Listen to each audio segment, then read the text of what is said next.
அஸ்ஸலாமு அலைக்கும் வரஹ்மத்துல்லாஹி வபரகாத்துஹு. 5 நிமிடம் மதர்சா பாகம் 51.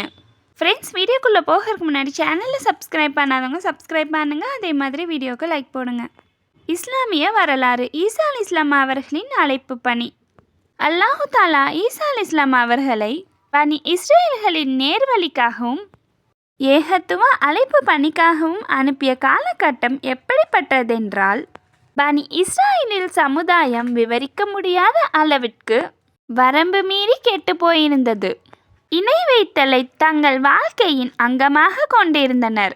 துர்க்குணம், போட்டி, பொறாமை, ஆத்ம நோய் பரவலாயிருந்தன.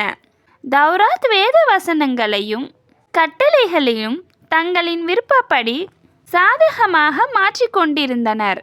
தங்களின் மூட கொள்கையின் காரணமாக ஜக்ரியா மற்றும் யஹ்யா அலைஹிஸ்ஸலாம் ஆகியோரை ஷஹீதாக்கினார்கள்.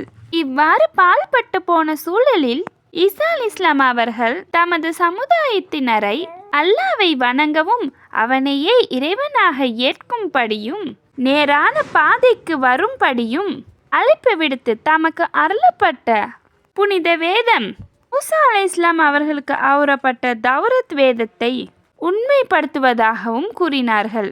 மேலும் தமக்கு பிறகு ஒரு நபி வருவார், அவர் பேர் வேதங்களில் அஹ்மத் என கூறப்பட்டதாகவும் நீங்கள் அவரை உண்மையான இறுதியான நபியாக ஏற்றிடவும் மேலும் அவர்களுக்கு அருளவிருக்கும் குர்ஆனையும் நம்ப வேண்டும் என கூறினார்கள்.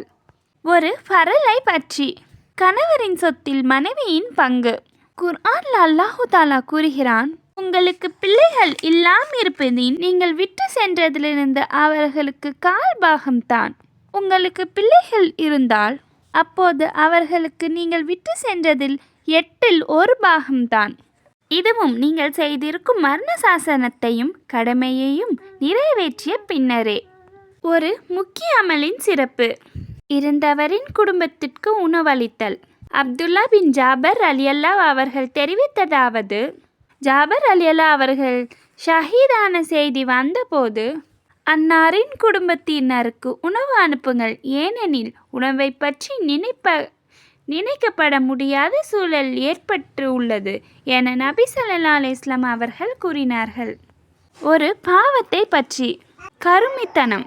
குர்ஆன்ல அல்லாஹ் கூறுகிறான், கருமித்தனம் உள்ளவர்கள் பிற மனிதர்களையும் கருமித்தனம் செய்யும்படி ஏவி அல்லாஹ் தன் அருளினால் அவர்களுக்கு கொடுத்ததை மறைத்து கொள்கிறார்கள். இன்னும் அத்தகைய நிராகரிப்பாளர்களுக்கு இழிவான தண்டனையை நாம் சித்தப்படுத்தி வைத்துள்ளோம். உலகத்தை பற்றி. உலக பொருட்கள் இங்கேயே இருக்கும். குர்ஆன்ல அல்லாஹு தாலா கூறுகிறான், இவை எல்லாம் இவ்வுலக வாழ்க்கையில் உள்ள நிலையில்லா அற்ப சுகங்களே இன்றி வேறில்லை. மேலும் மறுமையின் நிந்திய வாழ்வு இறைவனிடம் அவனை அஞ்சுபவர்களுக்குத்தாம். மறுமையை பற்றி. சொர்க்கவாசிகள் அல்லாஹ்வை தரிசிப்பர்.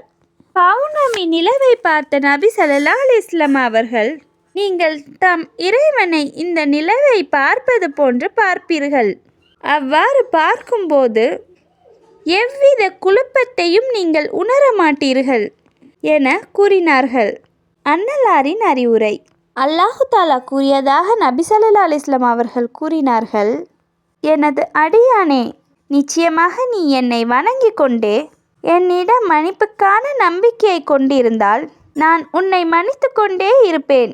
என் அடியானே, எனக்கு இணை வைக்காத நிலையில் உலகளவு பாவத்துடன் என்னை சந்தித்தாலும் நானும் உலகளவு மன்னிப்புடன் உன்னை சந்திப்பேன். அதாவது உலகளவு பாவத்தையும் மன்னித்து விடுவேன்.